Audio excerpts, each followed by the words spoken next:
চৈত্রমেলা দীর্ঘদিন ধরে আগরতলা আমাদের রাজ্যের যে সাংস্কৃতিক যেটা কালচার পরম্পরা ঐতিহ্যকে সামনে রেখে আমাদের রাজ্যে এই নতুন বছরের প্রাককালে বা নতুন বছরের শুরু হওয়ার সময় কোথাও চৈত্র মেলার নামে কোথাও বৈশাখী মেলার নামে বিভিন্ন জায়গায় এই ধরনের মিলনোৎসব আনন্দ উৎসব অনুষ্ঠিত হয়ে থাকে। আমাদের আগরতলা পৌর নিগম থেকে আগেও এটা চলে এসছে। তা আগে হতো যেটা বলার চেষ্টা করেছেন আমাদের চিলড্রেন্স পার্কে কেন আমরা মেলাটা এনেছি। আমি বলবো প্রথমে যে আগরতলাকে নতুনভাবে আমরা এই শহরবাসীর যে সমস্যা বা চাহিদা বা প্রত্যাশা তাকে মূল্যায়িত করে সুন্দর পরিকল্পনার মাধ্যমে আগরতলা শহরবাসীকে আগরতলা পৌর নিগমের সুন্দর পরিচ্ছন্ন আধুনিক বিজ্ঞানসম্মতভাবে নাগরিক পরিষেবা প্রদান করার ক্ষেত্রে আমরা কাজ করে যাচ্ছি। আগেও এই শহর ছিলেন, আপনারা ছিলেন শহরে যারা থাকেন, এই মেলাও ছিল, কিন্তু মেলা যেখানে অনুষ্ঠিত হতো খুব অল্প জায়গায় শহরে ব্যস্ততম রাস্তা দখল করে মেলায় ক্ষুদ্র ব্যবসায়ীদের সুযোগ করে দেওয়া হতো। কারণ ব্যবসায়ীরা, বিশেষ করে ক্ষুদ্র ব্যবসায়ীরা সারা বছর অপেক্ষা থাকেন এই মেলায় অংশগ্রহণ করা, বিক্রি করা, আর্থিকভাবে কিছুটা রোজগার করা। এবং এই শহরের বিভিন্ন অংশের মানুষ, শুধু শহর নয়,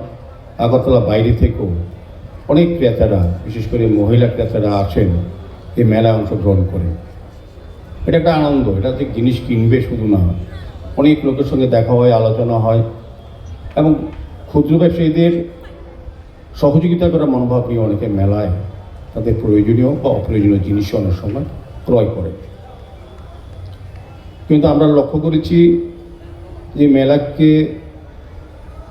সামনে রেখে যে জায়গার ব্যবস্থা আমরা করে থাকি, মেলার একটা আকর্ষণ আছে, ক্ষুদ্র ব্যবসায়ী একটা প্রত্যাশা আছে প্রত্যেকে এখানে সুযোগ গ্রহণ করা,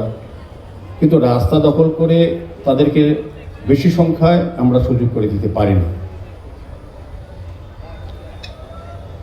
চেষ্টা করেছি, কিন্তু আমরা গত কাউন্সিল মিটিংয়ে আমাদের কর্পোরেটরের সঙ্গে মত বিনিময় করে আমরা সিদ্ধান্ত নিয়েছি পৌর নিগম থেকে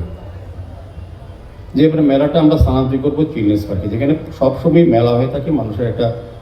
জানা জায়গা, পরিচিত জায়গা চিলড্রেন্স পার্ক, বিভিন্ন সময় বিভিন্ন মেলা হয়।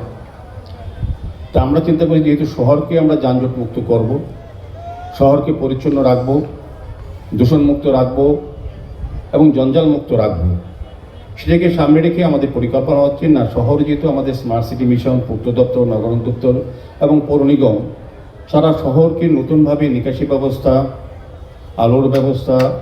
নতুন রাস্তা তৈরি করা, পুরনো রাস্তাগুলিকে সংস্কার করা, নতুন ড্রেন নির্মাণ করা এবং সার্বিকভাবে একটা নাগরিকের যে যা চাহিদা বা প্রত্যাশা সেগুলি পূরণ করার ক্ষেত্রে আমরা আধুনিকভাবে কাজ শুরু করেছি। তা আমরা যেটা প্রথম দেখলাম আগরতলা শহরের বিশেষ কয়েকটি সমস্যা আমরা 2021 সালে 8ই ডিসেম্বর আপনাদের আশীর্বাদে আমরা পৌর নিগমের প্রত্যেকটি ওয়ার্ডের মাননীয় কর্পোরেটরগণ, জনপ্রতিনিধিরা এবং আমাদের সরকার এবং আমাদের বিভিন্ন দপ্তরের সহযোগিতায় কাজ করা শুরু করেছি। যেটা অসীমবাবু বলার চেষ্টা করেছেন, আমাদের নির্বাচনে আমাদের শহরবাসীর কাছে আমাদের দলের তরফ থেকে, আমাদের সরকারের তরফ থেকে শহরবাসীকে বলা হয়েছিল যদি আপনারা আমাদের ভারতীয় জনতা পার্টির নেতৃত্বে পৌর নিগম গঠন করতে আপনারা সহযোগিতা করেন, তবে আমরা নতুন আগরতলা আপনাদের কাছে উপস্থাপন করব। আগরতলা যে সমস্যাগুলি আছে নাগরিকদের, তার থেকে আপনাদেরকে মুক্ত করব, নতুন আগরতলা তৈরি করব। সেই মোতাবেক 2018 সালে তখন ভারতীয় জনতা পার্টির সরকার আসে, তখনও প্রতিশ্রুতি দেওয়া হয়েছিল আগরতলাকে সারা রাজ্যের উন্নয়নের সঙ্গে আগরতলাকে